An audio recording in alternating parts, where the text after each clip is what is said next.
All right. Video number 3 answers by guess. Our game by game preview. How those eyes doing, bud? I figured I'd open them up for this video.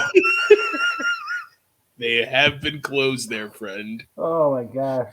People are like, how is he talking in his sleep? Guys, as you can tell, it's getting kind of late. Okay. All right. I'm going to go through it as I do on every video. Go on Facebook, subscribe on to YouTube, go to the TikTok, the Twitter, and the Patreon subscriptions. Go to that TikTok, Quiddies. Look for those hashtags, answers by guess, and ABGFF. And always remember, we are Fantasy Football's inside scoop from outside the box. Bye weeks, Buffalo Bills, Los Angeles Rams, Minnesota Vikings, and the Philadelphia Eagles. As I've said in the past, if they are in your lineup, get them out. All right, jumping right into the game here. Seattle Seahawks at the Los Angeles Chargers. Seahawks again with another win. Kenneth Walker is the guy. Good call on DJ Dallas. Barely did anything. Lockett disappointing last week. Metcalf okay. Can they continue on this Geno Smith train, taking them? What are they, 3-3 now, if I'm not mistaken? I don't know what to think about. Like, I want to start Lockett, but I kind of want to start Scary Terry because Heineke's playing, which makes me think I want to pick up Heineke too, but that's a whole other thing. So let's talk about who you can start from the Seattle Seahawks. On the flip side, I think Herbert broke a record for throwing the most attempts at like 55 or 57 without having a touchdown. Not a good thing for fantasy owners, but Palmer out. Keenan Allen supposedly is going to play, but it could be a limited role. Let's talk about that. And does Carter actually move up with Palmer out? You had mentioned Parham, I want to say, I believe in the Tuesday show. He's out more than likely as well. So does that give an uptick to Everett? Yeah, as far as your question, you have to play Scary Terry over Lockett. I believe Lockett's banged up. He Might is. not even play. He is banged up. I'm playing Scary Terry over Lockett in this one. Am I picking him up then and starting? I mean, am I picking up Heineke then and starting him and trying to get the double BB banger instead of Mariota? Cornelio, look, my eyes are open. I mean, yeah. Well, why don't you brag about it? Yeah, Geno, whatever. You play DK, you play Walker. I actually think DJ Dallas will be a little more involved this week. I think they're going to be playing from behind. I love Justin Herbert this week. I think Keenan Allen, even in limited, is just going to make such a difference. Mike Williams last week got the Patrick Surtain treatment, and that's why he did nothing. Patrick Surtain is, again, I think, the best in the league, or right on his way. Mike Williams isn't going to have that this week. Mike Williams is going to have a week. So if you're somebody who played Mike Williams last week and you're pissed off, this is why we don't care about what happened last week, good or bad. Mike Williams will have a game this week. Justin Herbert will get his touchdown this week. You want to do another bold prediction? I'm going to say Mike Williams catches a long touchdown on the first drive of the game and ends that streak and gets the party started in Los Angeles. Big bomb touchdown to Mike Williams. Why not? Give me a yardage. Give me a yardage. Might as well throw it out there. Oh, we're talking 70-yarder. Ooh, I was thinking 63. For some reason, that's the number that popped in my head. We're talking they run on the first down, run on second down, and then they just air it out to big Mike Williams. And he scores a big touchdown, 7-0. There's 12 minutes left in the game. They're in the first quarter. Nice. Yeah. So whatever. If it happens, it happens. Hey, you know what? I said that Juwan Johnson would score 2 or more touchdowns last night. Put my money where my mouth is. Well, we got to do the same thing here. I like it. I like it. Seahawks. It's DK Metcalf or Walker. It's the only people I'm really going to trust. I would hate to play Lockett and in a good spot because those will be volume play and just something happens and re-aggravates. If you got a better option, especially somebody like Scary Terry, I think you have to do that. For the Chargers, yeah, I think Carter and Palmer ate into each other. Well, Now Carter's got it to himself. I think Carter could have a pretty good game. Everett as well. Everett, we'll see how Keenan Allen does, but I think he's going to help those guys. And Keenan Allen being in the game makes the defense worry about Keenan Allen being in the game. He'll do some things. He'll catch some balls. You probably want to play him and hope you get a nice cheapie. If they limit his snaps, some of them are in the red zone. He gets a touchdown for you. It's worth a play for sure against the Seahawks defense. But I think him being in the game helps the other players. I thought that might be the case for Arizona and DeAndre Hopkins, but Kyler Murray only throws to D-Hop. It's because he yelled at him and told him, only throw the ball to me. Yeah, probably. But Herbert will spread the ball around. He always has. He always will. And Eckler, you go ahead. You know who's getting active in this one? I picked him up in the AVG league. Isaiah Spiller. Oh, nice. First game being active because Sony Michel sucks, like I tried to tell you all years ago, and this year. And Joshua Kelly's hurt. So I picked up Isaiah Spiller in the ABG league. Not playing him. This will be the first chance we get to see him. The rookie wave is coming, ladies and gentlemen. I've been telling you for weeks now. It is coming. The rookie wave is coming.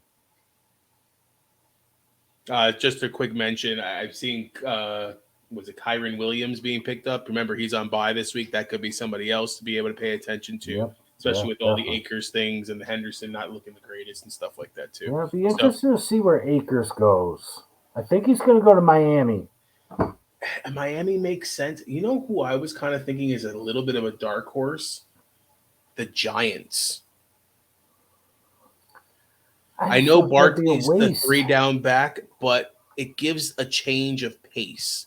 Barkley's there. I mean, Barkley could do a lot of what he does, but they want Barkley to kind of be more of a head nose, let's run him over kind of situation where Akers can kind of give you a little bit different. They have nobody else. Breida's not doing anything back there. They have the rookie that was it Brightwell that actually played okay, but even I think that would just piss off Akers more. He wants to go somewhere where he could start and get used. We'll see. But there was something I was going to say, and now I don't remember. Oh, well. All right, let's go on to the next game here. Kansas City Chiefs at the San Francisco 49ers. Tough loss for the Chiefs. It was in Mahomes. I remember. Justin Herbert is who I'm using in DFS this week. I like it. Ooh, you know what? Could be a good quarterback to go with my Brevin Jordan pick here. I think he's top of the list, but you know what? Sometimes you just got to pay up. I'm okay with paying up. And you know what I've been doing lately is that second and third receiver is guys that I'm taking a risk on. Tight ends are guys that I'm taking a risk on, and I'm filling in the gaps with everybody else that I'm kind of I'm okay with spending the money on. Going back to this game, Kansas City Chiefs, again, a tough loss for them last week, Buffalo Bills. You had the call. It was the three guys, Pat Mahomes, Kelsey, and Juju. Is it the same three guys that we're comfortable using? CEH kind of falling off now. You had mentioned that he was not touching the ball a lot, but getting a lot of, touchdowns and some yardage based off of that. Should we be concerned from a CEH perspective? On the flip side, CMC now on the 49ers. Does he play this week? Is it a 50-50 shot? And am I playing him this week? If he does play, Debo, Ayuk, and Kittle all had decent games. Let's talk about how this changed the dynamic of the 49ers. Yeah, I don't know if he's going to play this week. I think if I'm the 49ers and I just spent what I did, and he's only been there a day, his flight landed today in the middle of the day, I'm probably not going to throw him out there. I don't want to risk an injury. I got my guys ready with their game plan.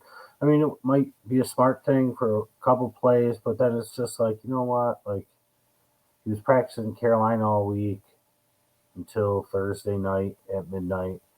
So Friday his flight goes. I don't know. I don't think I'd really bother, but who knows? Who knows? I wouldn't have him in my lineup, but then you'll also be kicking yourself if he does something good. Let's wait and hear some reports tomorrow and Sunday morning on CMC. But yeah, it's a hit to everybody who's holding Mitchell, and Wilson is to the garbage, and TDP is to the garbage, and Tevin Coleman goes back to the garbage. So it is what it is. It's going to hurt everybody. I feel like it's going to make the team better, but I think for fantasy purpose, it's going to hurt everybody just a little bit. Um, but for this one, Debo, Ayuk, and Kittle, I think every week, Kittle a little bit more. Last week, Kittle had a really good game. They're going to need him. That's why I like Jimmy G as a volume play in this one. He's my favorite volume play quarterback of the week. Um, they're going to be losing. I don't see this defense with the injuries they have being good enough to stop Mahomes. They do have a little bit of revenge on their mind from the Super Bowl, right? Um, but I feel like Pat Mahomes is starting to cook. And, it's Kelsey. I think CEH gets going to a degree in this one. They probably mix in Pacheco and McKinnon a little bit extra. If I have to pick a wide receiver, I'm going to pick Hardman this week. I don't want to play any one of them. But Juju is certainly the best one, the most used one, the most consistent of them. But I think if the Niners can stop one of them, I feel like they look to stop Juju more, which opens up Hardman a little bit in this one. But I don't want to play any of them. I'll play Kelsey. I'll play CH if I have to. And for the Niners, Debo, Kittle, and I'm fine with AU. Their volume plays. All right, just give you a heads up. My recording seems to be going on and off, on and off. My Wi-Fi is not doing too good, so that's okay. We'll be quick. Are you really frozen? I think you really froze. Freeze like that. Perfect time. You tried to fake freeze and you really froze. So you can't make it up. My eyes are frozen shut. Let's go on to this next game then. Pittsburgh Steelers at the Miami Dolphins. Pittsburgh coming off of the Tampa Bay win. It seems like Pickett is going to be the starter. Let's talk about how that affects Claypool, I guess, and Deontay get back into the fold with Pickett there. And then I'm just worried about Najee in general. He did have the touchdown last week, the reception, but not really looking that great. On the flip side, Tua coming back. How does that affect everybody? Because, Hill has been consistent. Waddle's been better. I guess he did play okay last week with Bridgewater. And Gesicki was getting love, but that was because of Bridgewater, where Gesicki wasn't getting as much love with Tua. Are we still comfortable starting with Gesicki? I'm not comfortable starting Gesicki. Him stringing two good games together never happens, even when the quarterback looks his way consistently. I love Mike Gesicki more than probably almost everybody except for his mother, maybe his father, his wife if he's got one. But I would not. I would not. I feel like Tua coming back. Gesicki makes sense, so you get rid of it to the tight end, but he's got a couple tight ends. They don't use the tight ends. He doesn't throw them too much. He's got his two boys. You got to play Waddle. You got to play Hill. I don't like the running back, so I'm not suggesting anyone there. And for the Steelers, Pickens, Deontay, I think Fryermuth's going to play, so I guess him. Najee, you have to. This game's a weird one. With Tua back, Pickett back. You got to play your guys, but this one, I can't put my finger on anything in this one. And I know you're looking for answers, but I guess. But, you play your main guys, and it's Pickens, Deontay, Najee, and the two from Miami. And, just hope this is a good game. It's two defenses that are pretty good, but haven't been that good. Two quarterbacks coming back from pretty serious injuries, one more than the other. Running games that haven't been able to really get going. Tight ends that, this is a weird one for me. The Dolphins celebrating their perfect season from however many years ago it was, 30 years ago. So, I don't know. I don't know what to expect here. It's tough, but you just play your studs and you hope that you get what you need. You get what you got. Don't get upset. That's it. All right, let's go on to the last game here. Monday Night Football, Chicago Bears at the New England Patriots. You had mentioned on the, I believe, Tuesday show that the Bears are trending up, or even on the Sunday show last week, as far as the amount of throws that are happening. We're seeing some more stuff from Mooney. We're seeing stuff from Herbert. Um, Fields is good enough to run the ball, to be able to get some points. Let's talk about who are we starting from the Chicago Bears. And then on the flip side, Mac Jones is going to be starting, it sounds like. He was a full participant today. How does that change the dynamic? I think Zappy's been doing pretty good. Thornton was a name. We saw Stevenson finally explode the way we thought he would explode. Um, how does Zappy and Mac Jones change the dynamic of where the offense is from this New England Patriots team? Damian This Harris sounds like he's back too. this is a crazy week because we had the Sunday night game where it's just like, if you got your studs, you play them. And now it's the Monday night, and it's like, you got your studs, you play them. Usually it's like Sunday night magic, Monday night magic, but now it's just like, Um, yeah, the Bears are trending upward, but this is a terrible roadblock in that trend. Um, Bill Belichick is a young quarterback's worst nightmare, especially when he plays for the Chicago Bears and the head coach or whoever's calling the plays is terrible at it. Um, they don't design stuff that fits his skill set. I talked about that. Um, they have to draw up more plays for him to run. They just don't. They make him sit in the pocket, and he's not a pocket guy. But I'd play Mooney in this one. I would play Montgomery if I was in a absolute super pickle. Herbert is good. I think they're going to keep giving Herbert a little bit more, a little bit more, a little bit more because they see how important he could be when both of them are out there. Komet, we still can't really touch. He's getting one or two a game. And for New England, yeah, Thornton looked good. Thornton was their top draft pick. Aguilar might not play, so maybe he's worth something. But I honestly think that the Patriots will just look to run, run, run. Jonnu Smith is going to be back in the game, so you can't even use Hunter Henry. Harris is going to play, so that knocks Stevenson down some.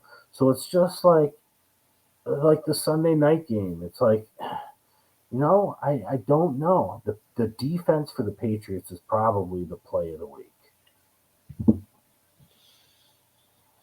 Okay. I could see that. I mean, the way the offense, I mean, look what they did to Detroit. Chicago should be a very similar situation against this New England defense. And you're right, the scheme is going to be, I'm not going to let Justin Fields beat me. Figure out a way to beat me. I had a Dante Pettis. Could that be somebody kind of to keep on your radar? And Thornton was the other one we had talked about on Tuesday as well. The minute you think it's Pettis, it's Economia St. Brown again. You know what I mean? It's just they getting rid of Allen Robinson. Say whatever you want about him was the worst thing they could have done, and not bringing in. Velas Jones, but they're using him on punt and kick returns, and he's fumbling. So it's like you didn't bring in a stud wide receiver. They are somebody who should trade for like a Claypool, a Denzel Mims. Yeah, no, definitely. Like they would make sense on this team. They need somebody. They need somebody other than Mooney. But I would play Mooney in this one from a pure volume standpoint. Listen, a combined 3 or 4 inches away from 3 touchdowns last week for Justin Fields. And yes, the Patriots at New England is a little bit tougher, but it's the Monday night magic instead of the Thursday night throat ache. So I like Mooney. So many people are down Mooney. So many people are down on the Bears. Like, listen, if those 3 touchdowns scored, the Bears win the game. Fields has an even more amazing. He has a 40-point fantasy day, and Mooney has a great game. And people are like, "Oh, you got to pick." That's what all these people would say. Darnell Mooney is our number one pickup of the week. And that's what they'd be putting on all their websites and in their magazines. But that's not the way it went. But it was literally this close 3 times. So I'm excited for the Sunday night game and the Monday night game. I just don't see anything spectacular to reach for in either of these. All right. let's go on to your final thoughts of the week there, sir. My final thoughts of the week are this has been one hell of a week. I went through the rundown in video one, so I'll spare you the story. But it's ailment after ailment after ailment. It's O after L after D, or before, and before. O before L, L before D. Hey, what you say? Well, Oh. the final thoughts are it's happening. It's happening. The bye weeks are allowing it to happen. The injuries are allowing it to happen. We've been paying attention the past couple weeks. Grab some of these rookies. We mentioned them in the videos, right? We mentioned them on Tuesday. We mentioned them now. We'll mention them tomorrow morning, Sunday morning, whenever you watch this, when we do our answers for you all questions show. If there's somebody you're holding on to, much like I was, and there's somebody out there you might need more now, even though this other person could be good for you later, I'm going to give permission. It's okay. It's okay to drop somebody who is not really droppable if you have to pick up a piece that you might need to win this week.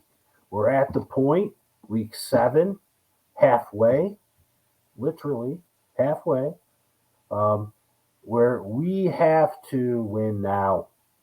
No matter if you're 6-0 or 0-6, every win is important. If you need to make a move, you need to drop a bench guy who is really good because you need to pick somebody else up to fill a hole for you this week, do it. Do it. This is every game is more important. The week that you're in is more important than next week at this point. I agree, man. Some of my records are not anywhere close to where I want to be. I did go 5-0 last week, so not too bad. But remember, guys. My team's killed it last week. I talked about it on Tuesday in the intro. Absolutely murdered, but I was 1-5. Oh, so you're playing against the person that's scoring the most? The most. Yep. I hate when that happens. I was looking at a couple of my leagues. I have points against every single year. I feel like always points against. I'm either first or second. Yeah. Yep. Remember, guys, like us, follow us on Facebook, subscribe on YouTube, go on that TikTok, look for us on Twitter and Patreon. Always look for answers by guest hashtag as well as the ABGFF. We appreciate you all, and we'll see you Sunday morning for our live Q&A. Yep. Deuces, peeps. See ya.